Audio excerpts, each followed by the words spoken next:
What's up guys, and welcome back to episode 4 of the Retro KX250 build. Now, I gotta admit, I may have lied to you and it was accidental and I apologize. This episode was supposed to be an engine build episode, but I am learning a hard lesson on time management, and I've got the cylinder out at a wonderful company right now, and they're working on the cylinder and they are gonna be shipping it back, but the process takes a little bit of a long time and my scheduling was not that good. But in the meantime, what we can do is build the wheels for the KX250. So what we're gonna be doing today is building a beautiful set of budget wheels, because the factory wheels that are on the bike are actually in really nice shape. So why not make these wheels absolutely beautiful, reuse what we have, besides going out and spending money on new wheels. We can make these things look super nice. So we're going to be relacing them with new spokes, and then we're gonna be powder coating the rims and the hubs and making these things look gorgeous. So if you guys are interested in this episode, please stick around. We're gonna be building a beautiful set of wheels for the Retro KX250. And one more thing, I wanna do a super quick little spoiler on a couple parts we got back from Nick's Vapor Honing Services. Woo! I'm not gonna go too in depth with them. We're gonna talk about those later in a later episode, but those cases and swing arm look absolutely phenomenal. So super pumped on that. So we are getting parts rolling in for the KX250, but I'm not gonna be spoiling nothing yet. So let's focus on these wheels. So yeah, we made a couple upgrades. One, you can see we actually have a truing stand this time. Something I've been meaning to get for a long time. But you guys could see these factory, the wheels that are on the bike are in actually really good shape. Every KX250 I've ever seen in my life has green spoke skins, and we've got one lucky black one. So we're getting rid of them, making these wheels beautiful. So we're gonna start with the front wheel, get these spokes cut off, and then we're gonna be moving to the back wheel. All right, so in situations like this, where you're rebuilding the wheels and you're not reusing your old spokes, like this one, for example, is bent, just cut them. You're gonna save so much time and effort, besides sitting there and dealing with all of the spoke nipples and trying to get those off. So yeah, it's better just to cut them. Saves you a lot of time. All right, that's it. No, it's not. Man, my arm's tired. Ugh, why did I not take the tire off? What am I doing? I'm an idiot. What am I actually doing? I didn't take the tire off. I didn't even think about that. Man, I wish these videos were staged. I do. I'm kind of worried about bending this rim now. I got excited and just whipped this thing over here. There we go, boom, magic. Bluetooth tire removal. No, I'm just kidding. I'm gonna show you guys the whole process in the next one, but take your tire off first. That was a stupid mistake. Every mistake's fixable, but it's what I get for rushing. Gonna get that rim out of the way and then focus on this hub. We gotta get this rotor off and the bearings out and the seals. What I recommend for the rotor bolts. So these are usually red Loctited, so they don't come out. What we're gonna do is just heat the aluminum first, and then I recommend going in with a ratchet first versus an impact. You have way more control and feel of your bolts when you're breaking them loose. These will strip out on you a lot and you can have a very fun time. So heat is your friend in this situation. Basically what that heat's doing is loosening up that red Loctite, so you can come in here and crack these loose pretty effortlessly. See, no problem. See that bolt wanted to strip before the heat, put the heat on it, then cracked right off. Once I get them broken loose, I'll come in with the impact and just run them all the way out after that. And that's what that heat is loosening, is that red Loctite. Rotor off. Seal removal. A lot of people get kind of stuck on seals. One really good way to do it is with a seal puller. You can see how effortless that really was. Another way to do it is with a flathead screwdriver. You can get in there, boom, no problem. Some other times on engine seals, what you could do is drill a small self-tapping screw in here and make sure you don't go too far where it's going to push into the bearing surface, and then pull those self-tapping screws with a pair of pliers, and that'll get you right out. We're going to pull our wheel bearings now. We're going to be using a blind bearing puller. And for this step, a little bit of heat goes a long way, so it's good. Heat this up a little bit on the outer race, and that'll help you get this bearing pulled with relatively no effort. One hit, that's what I'm saying about the heat. And then let's just, for demonstration purposes, go no heat, see where we're at. This is no heat. Thing ain't budging. Put the heat to it. Check this out now. one hit. That heat is insane. Okay, so the front wheel is completely torn down. We are going to let that cool for a while and focus on this rear tire. Don't really want it in the way, so that's why I'm not heating them.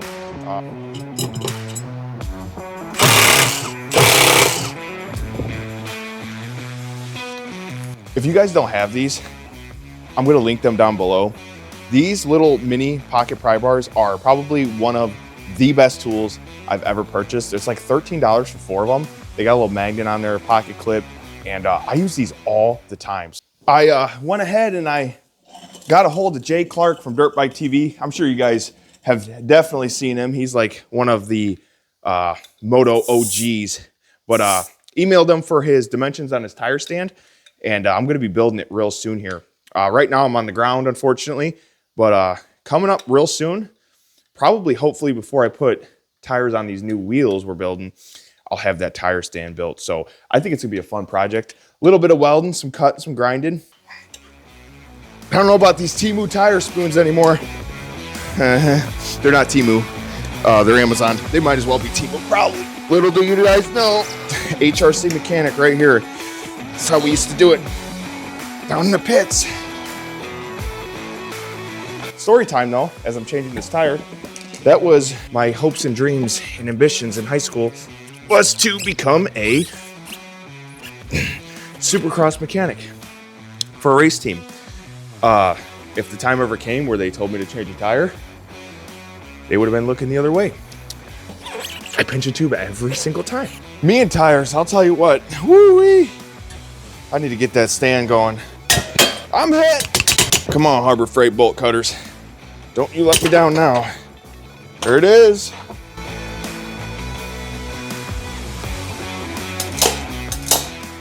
Can't grab it right now because it's hot, but you guys can see we've got all the seals, all the bearings, everything out of these hubs. So now the next step is to degrease them. I'm gonna set them in the parts washer and let them soak for a while. And I wasn't kidding about those mini tacos. I'm gonna go get some because I am starving. So we're gonna let these soak for a while. Go ahead, grab some lunch, and then come back with these soaking, and we're gonna get them all nice and degreased. All right, so I saved you guys the boredom of watching me degrease these hubs and wheels, but we've got them all degreased, ready, taped up to go into the sandblaster. So we're gonna blast these off, and then after that, it's gonna be ready for some powder.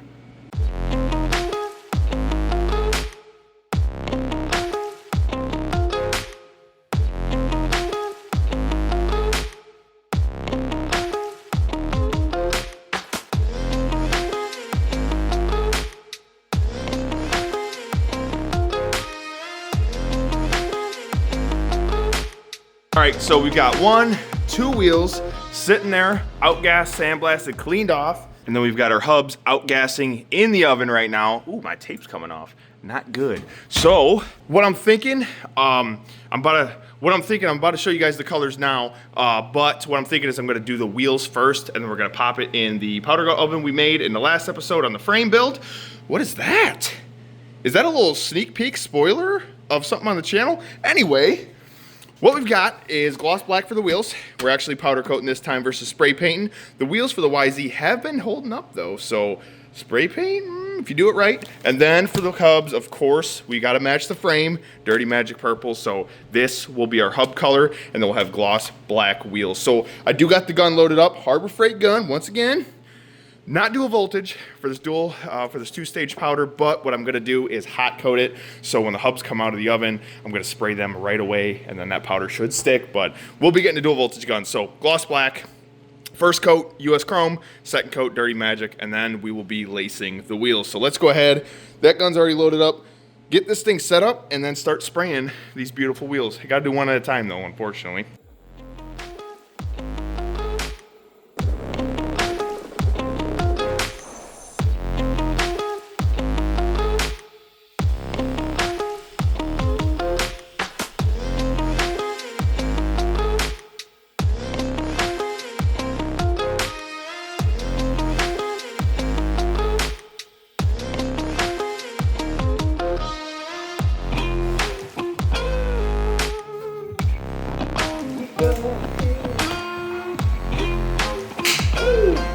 All right, we've got one wheel pulled out, all cooled down, looking real nice. I did go a little bit heavy on the powder So there is some orange peel spots, but overall, she's looking super nice. And then we've got the hubs pulled out here. You guys can see we've got the US Chrome base on there. And then now what we're gonna do is we're gonna spray the second coat hot because I don't have that dual voltage gun. So I'm waiting for these to get about 250 degrees, which I believe they're about at. Yep, a little bit under. So I've got to go ahead and spray these real quick.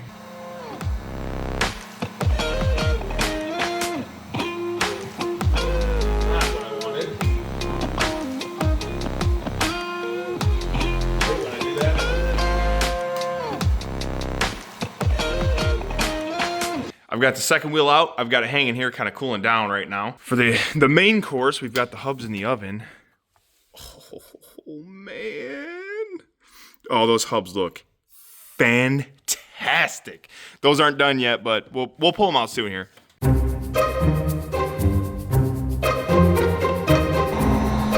He got number one, and he got number two. Judge me. Don't care. Want to say goodnight to you. Song smacks, dude. That was so bad. You my little boo thing. You my little boo thing. Who should you say, girl, I know? You know who you are. Come on. Okay, girl, I know. I'm telling myself. Just pulled the hubs out. They are looking absolutely killer. These hubs came out beautiful. I am super happy with them. I'm glad I learned last time to spray them quick and to spray them hot without that dual voltage gun. But those look nearly perfect. I am super thrilled with those. So those are gonna cool. I'm gonna go ahead and eat some dinner while these cool because it's like 10 o'clock on a work night. So we're gonna do that.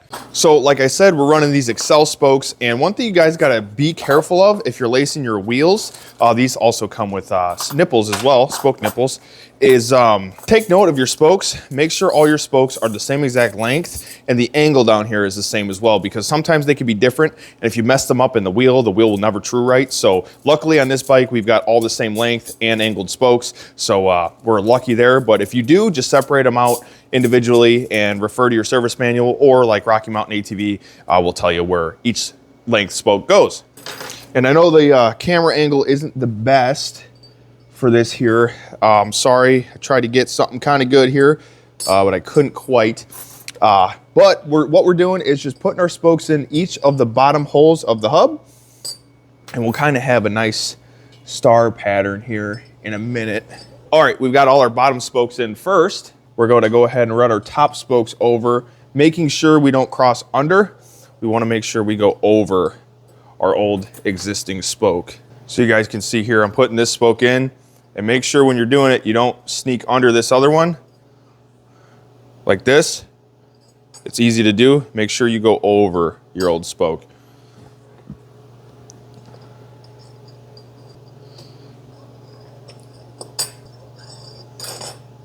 And we're making a beautiful little star. And you guys can see there, we've got that nice star pattern, which is what we're going for. All right, so now that we've got all our base spokes in, what we're gonna be doing is starting to actually put these spokes in the wheels. So start with the top spoke, and what I like to do is just put a little bit of anti-seize on there. That prevents the spoke nipple from getting seized up in there. You know the pain. And then you run your top spoke to where it lines up in the rim, and then take your spoke nipple. Here, these are fancy spline drive ones. And then go ahead, thread it. Couple turns, you know, you don't gotta go crazy. I like to do about 4 or so. And then move to your next top spoke. And then it should be every 1, 2, 3, 4th hole. So right there, you'll see we have 3 holes in between. Don't mind the valve stem cover here. Same thing, little bit of anti-seize on those spoke threads, or a lot of it if you're like me. Put your next one in, and then repeat, rinse and repeat pretty much. You're just doing this for really all of your top spokes. Lacing a wheel is definitely one of those things that seems very intimidating until you do it. And then it's like, oh, that wasn't that bad. Truing it is a little tricky, but that's not too bad. I'll show you guys how to do that too. All right, so now it's time for our other set of spokes, which is our lower spokes. And what we're gonna do for these is just right in the middle of our top spokes we put in. So like I said, there's 3 holes in between, split the difference, 1 hole each side of the spoke. Go ahead, pop your spoke in that hole, thread your nipple on, not crazy amount, just a couple turns. I like to do it just so the nipple's poking out there. Then move to your next one, which this can get a little disorientating, but just have patience. Work slow, pay attention, you'll be all right. You can get it. Okay, so you guys can see we've got all of our base spokes in on the one side. So what we're gonna do now is flip the wheel and repeat that exact same process we just did, just on the other side of the rim.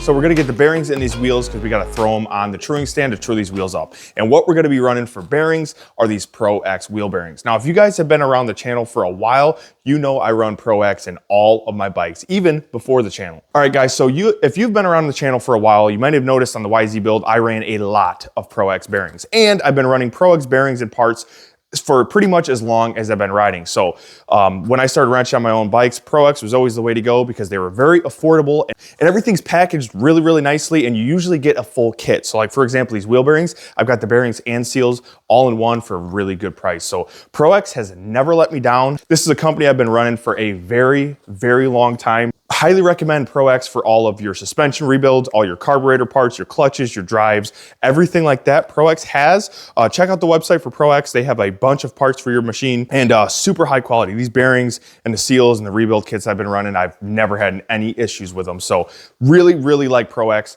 And I wanted to say a huge thank you to Pro X for helping me out on this KX250 build that has been an absolute prayer answered that Pro X has helped me out on the KX250 build. So once again, I've been running their parts forever and I like to stand behind the companies that work with me on these builds. So Pro X is definitely one of those products that I have been running for a long time. Pretty much every bearing, seal, and rebuild kit on the KX250 is gonna be from Pro X. So huge thank you to Pro X once again for helping me out on the KX250 build. Let's go ahead and get these Pro X bearings installed in this front wheel. So you guys can see here, like I said, the package on these are absolutely beautiful. So you can see all of the bikes and everything. It fits up front here. Then we go ahead and get them opened. And I've had this open before, so bear with me here. Remove the beautiful little label. And then we can see we got a bearing. This was packaged. I already opened it up though. Our wheel seals and our other bearings. So you get everything you need at like a great, great price. So really highly recommend Pro X. Let's go ahead and get these tossed in. One trick I do recommend is before you install bearings, put them in the freezer. That actually will shrink the bearing and then heat the hub and then your bearings will pretty much just drop in. Guess what I didn't do? I didn't freeze my bearings, so I'm just gonna heat the hub and tap these guys in.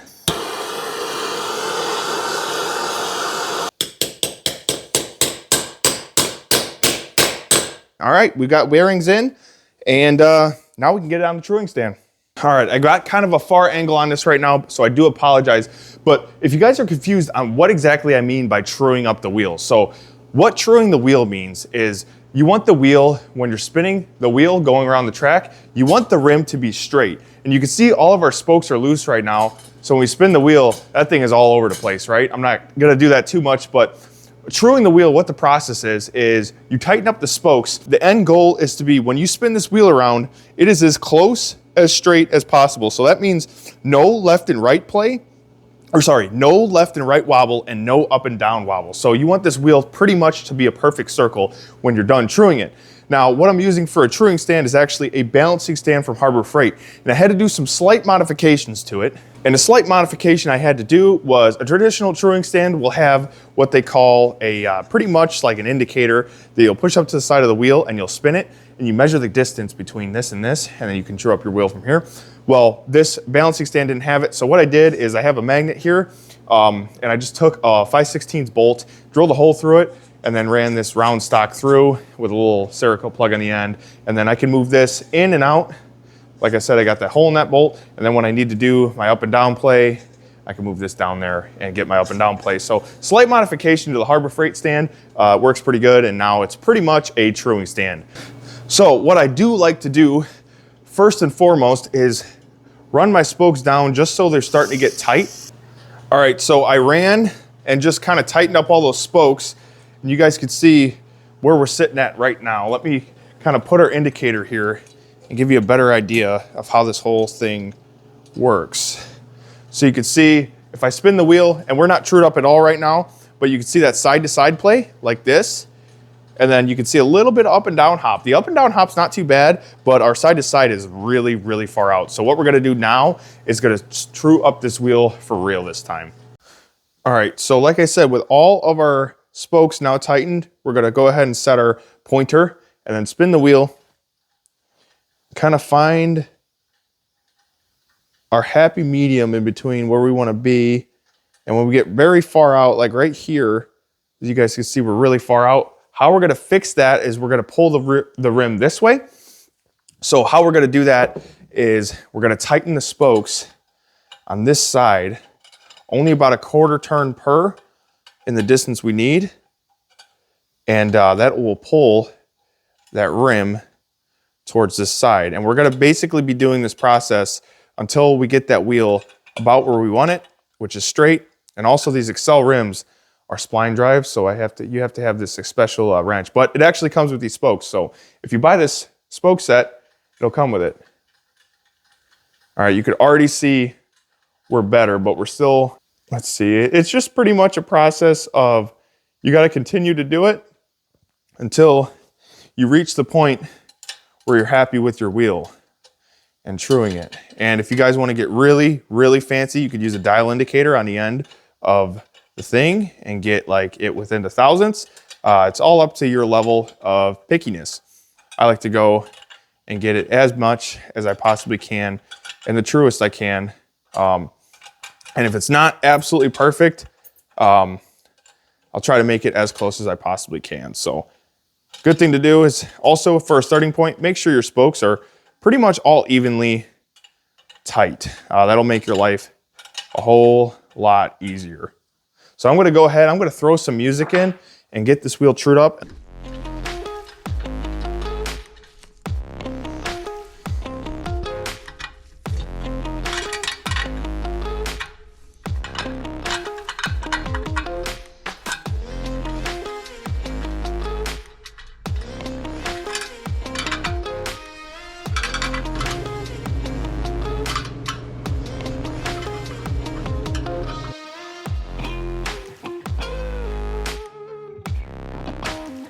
Pretty good. Not perfect yet, but I'm gonna stop there for now and get that rear wheel laced up.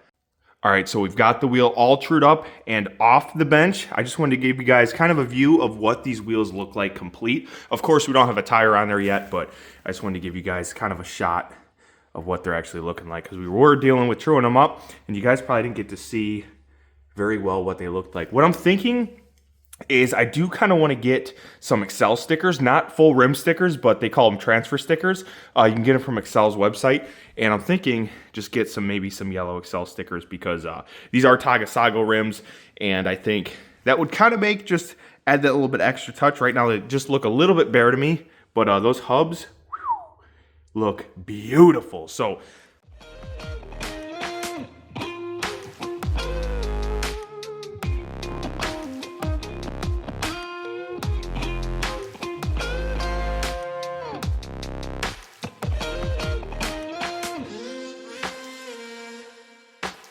okay, so I did want to explain this truing process just a little bit more. We're on the rear wheel now.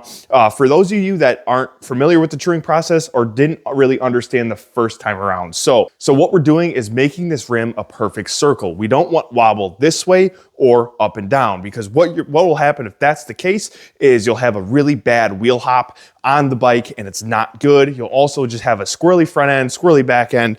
It's not good. So the whole point of this is to make the wheel a perfect circle. Now this indicator we've got here, what we do, and I want to get some good camera angles on this. Okay, so we've got our wheel locked in on the truing stand here, and you can see our indicator here. Now, what you want to watch is the distance the gap in between the wheel and the indicator. So where I've got this tool here, watch that gap. When we spin the wheel, you can see we're way, way close here. And then when we keep rotating, we get way far here, go around a little bit more, way close, way far. So a starting point you want to do is kind of set your wheel up. This is a good view for you guys. Set your wheel up and kind of find a happy medium of where the wheel's kind of wanting to sit. I would say right here is our happy medium. So what we're going to do is we're going to spin this wheel. You can see we get super, super close. So I like to set it at the bottom of the closest spot we're working with. And then if your wheel is pulled towards the indicator, that means the rim has to go this way. And I'll show you guys what spokes you have to tighten to pull the rim this way. If your wheel is sitting too far from the indicator, you want to pull the rim this way. And I'll show you guys what spokes to tighten to pull it this way. So what we're going to do now is pull the wheel to the left. Okay, so I've got the wheel. The closest point is currently at the bottom, and you guys can see which way the spokes come in. So the spokes on the left side of the wheel right now, if we were looking at from straight up, we're on the left side of the wheel. The spokes that come in at an angle this way, we're gonna wanna tighten those spokes.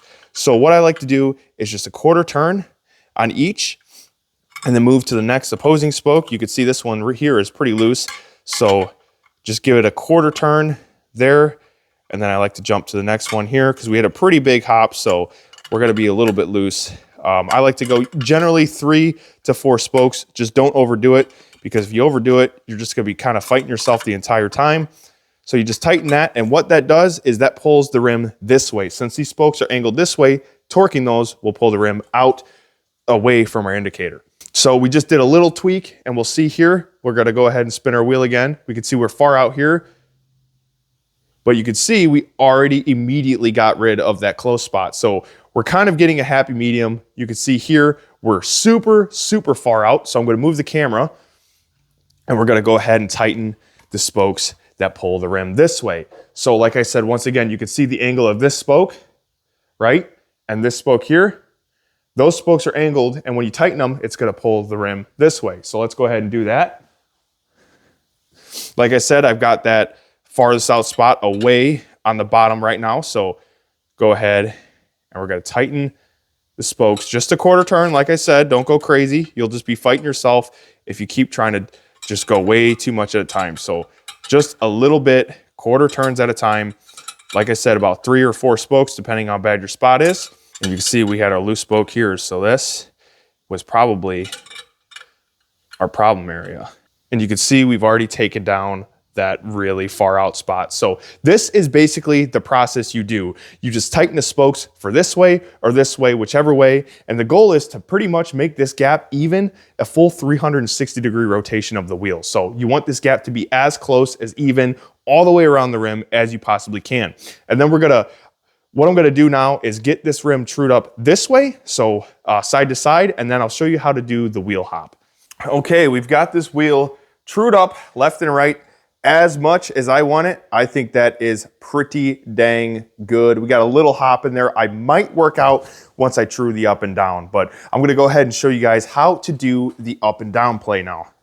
Okay, so for setting the up and down hop of the wheel, as some may say, what you wanna do is move your indicator down so it's sitting right there. You guys can see there's a gap in between. And once again, let me use this Allen wrench as a pointer here.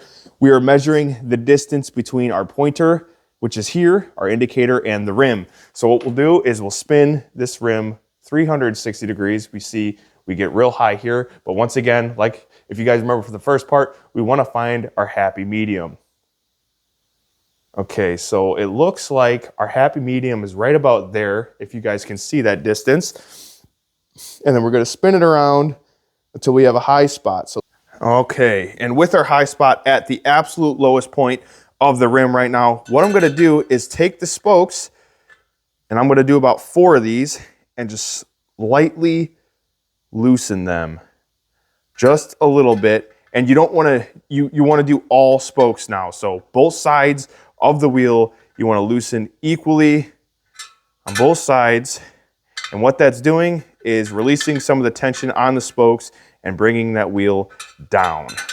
So if you need to raise the wheel up, what you're gonna do to raise the wheel up is to tighten the spokes up. So loosening the spokes brings this outer rim down, tightening them will bring the outer rim up, because the rim without the spokes is extremely flexible. So the spokes are what hold the rim to the hub, obviously, and tightening and loosening those actually pulls and pushes the rim. So yeah, if we got a high spot, we want to loosen our spokes. If we've got a low spot, we want to tighten our spokes. Okay, so we've got her trued up. I'm pretty happy with that. I think that looks pretty dang good. And it's of course me wobbling and not the rim, but I think that looks pretty good. I'm happy with that. And now what we're gonna do is evenly tighten all of our spokes, and I'll show you guys how to do that. Okay, so now a very important step is you want to make sure all your spokes are evenly tightened. And this is when a spoke torque wrench is very helpful, but I don't have one, especially not with the spline drive head for the Excel spokes. So I'm going to use the old clicker, my wrist and arm. And what you're going to do, or what I'm going to do, is start at the valve stem hole and I'm going to pick this one here. So what I'm going to do is just check the tension on it, and a little bit tighter than that. I'll go right about there. And then what we're gonna do is start here. Remember where we started? So we're one behind the valve stem hole. I'm just gonna go ahead and I'm actually gonna mark that because I can tend to be forgetful. So I'm just gonna go ahead and mark this with a little paint marker so I know exactly where my starting point was for this whole job. And then what I'm gonna do, starting at the valve stem hole, is I already torqued this one. I'm gonna go 1, 2, 3, 4. I'm gonna go ahead and now tighten this one to the correct torque spec where I think it should be. Wait for it, click. 1, 2, 3, 4. Tighten this one up. Click, 1, 2, 3, 4. Tighten this. Click. Is this process until you reach the valve stem hole. And then what you're gonna do after that is jump to the next spoke. So I'll see you guys once I get back to the valve stem. So we got to our starting point again, which is one behind the valve stem, and I marked it with the paint marker just so we know. What we're gonna do now is jump to the next spoke right in front of the valve stem and get this guy torqued where it needs to be right there. And then the same thing, 1, 2, 3, 4, tightening it once again to where it should be, just like the first time. But now what you're doing is hitting the opposing side spokes, and you're gonna do this one more time after it. So you gotta do this 3 times, right back to where you started.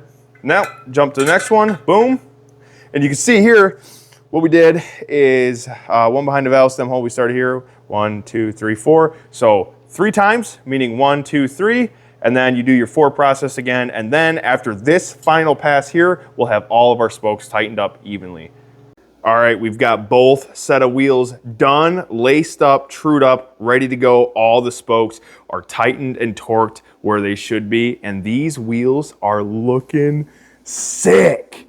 There's a couple areas, like when I pushed the bearing in, I messed up the powder a little bit here. My bad, you know. A couple areas in the inner hub, like you guys can see, coating didn't get quite there. I tried my best. I coated this hub actually twice, trying to get that figured out, but I just kind of could not get it. But we've got black, gloss black powder coat on the wheels. Everything is from Prismatic Powders. And then once again, that Dirty Magic purple on the hub, which just looks absolutely killer.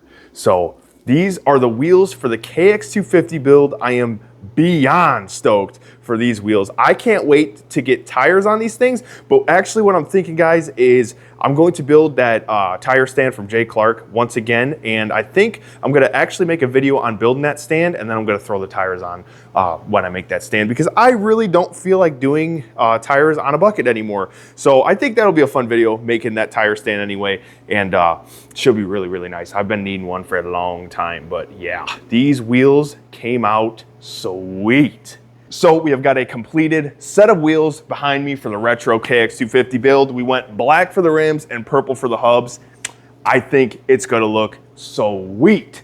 For the next episode on the build, I believe what I'm gonna be doing is tearing into the suspension, because once again, we're waiting on some engine parts from a wonderful company called Motomonk. They are taking care of the cylinder and the cylinder head on the KX250, so we're waiting on them to send us that stuff back, but that takes some time, completely understandable. So I'm thinking the next episode is most likely going to be a suspension build. Now that we've got the wheels, or the next video may also be building the tire stand and putting these tires on. We've got some Tusk tires to mount on this thing, as well as tubes, and then we're just gonna be running black duct tape for a rim band, because that's the best, just like the YZ build. I prefer that over anything. So let me know what you guys think of the wheels. I like these wheels better than the bronze hub wheels on the YZ. And plus, I love having a powder coat on the rim. Now that we got that oven, we could actually do this stuff 100% legit, which is super nice. But yeah, these wheels are making me feel some type of way. Can't wait to get some rubber on them and get these things mounted up. And don't mind my GoPro. Hopefully you guys like that first person footage I was doing, but thank you guys for watching the wheel build on the Retro KX250, and stay tuned for the next episode of the Retro KX250 build. Once again, I believe it's going to be suspension. Now, if you guys are curious on like some behind the scenes stuff or what's going on, or if you want to get into some polls on these bikes, make sure you follow my Instagram, which is Chase Builds Bikes. I do a lot of behind the scenes stuff there, and also I do polls on there quite often, like for this wheel build, for example. I did a poll on what you guys wanted to see, same with the frame color. I also I read every single one of the comments, so if you guys want to see something on this KX250 build, let me know in the comments below, because once again, this is a build I'm letting you guys build, so all the colors and the themes on this bike, you guys are picking. So top comment of the YouTube video is what it worked, so the top comment of the YouTube video is what gets it, or if that's undecided in the comments, I will put a poll on my Instagram deciding, and whatever wins on the Instagram is what goes on the bike. So if you're not following my Instagram, please check it out at Chase Builds Bikes. You guys don't want to miss the stuff that's going on there. So behind the scenes stuff, and also quite a bit of polls and everything. So if you want to get involved with this build, please follow me there. Thank you guys once again for watching, and stay tuned for the next episode of the KX250 build.